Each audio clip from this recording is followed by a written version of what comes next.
Okay, ladies and gentlemen, I have the engine bay exposed, and it looks like we're just dealing with some gaskets.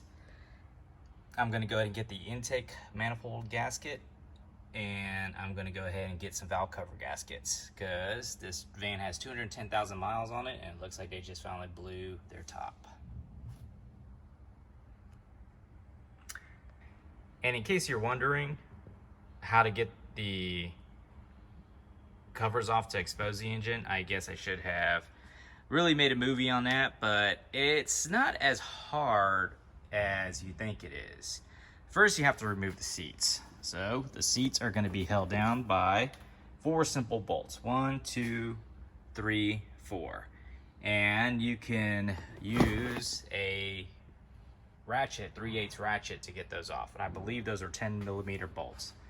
Actually, they 10mm, what am I saying? They're a lot bigger than that. I think they were 18mm bolts. After that, you're gonna have the cup holder cover right here. There are going to be 4 bolts that you need to take off for that. And then let me see if I can locate it real quick so I can show you. So there's 4 screws that you'll have to undo. 1, 2, and then you'll have, let me see. Oh, this is in the way, good God. 1, 2, 3, 4. Let me get a better view here. So you're gonna have 1, 2, 3, 4. And to be able to undo those, I would recommend a 3/8 ratchet with the extension. In this case, I had to use the 2 extensions plus a long socket plus a swivel. You don't necessarily have to need this. You could possibly get it with the smaller one, but having the mechanical ratchet just really saves your time and sanity. After you remove that, it will expose 2 clamps on the bottom of the firewall. One right here. Actually, this is the top. There's a firewall right there. It's going to expose 2 clamps. Go ahead and show you.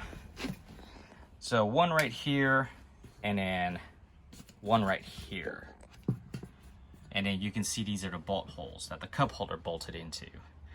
So you need to remove the cup holder to expose these. You're not going to get around it.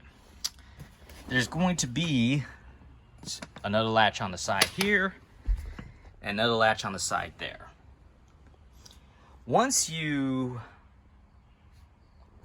unlatch this, you'll be able to pull this out from the dashboard.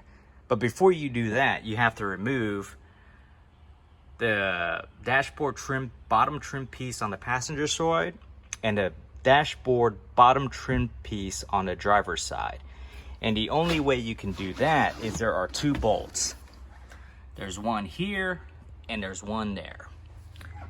On the corresponding side, there's going to be one here and there's going to be one there. And that is going to be accomplished by using a 3/8 ratchet with a 10mm. Once you do that, the trim pieces will slightly pull out on both the left and the right hand side. You want to use consistent but firm pressure to pull them out.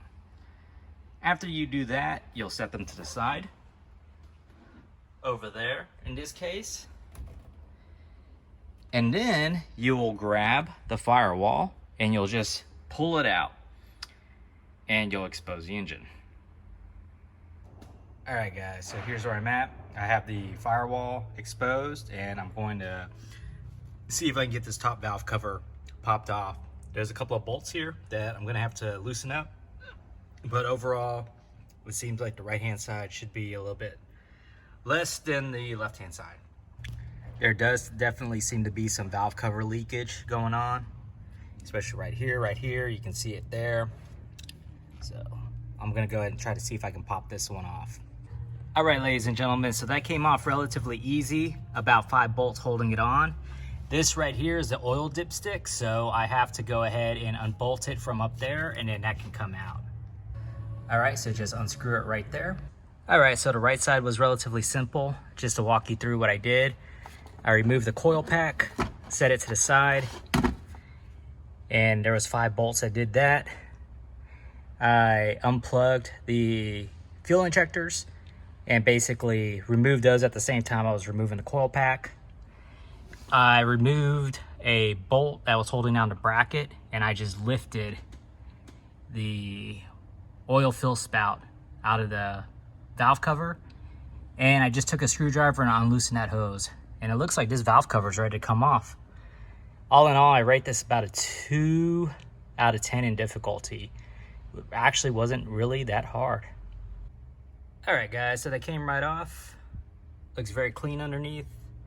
You can see a little bit of sludging starting to happen, so obviously my dad's got to run some better quality oil.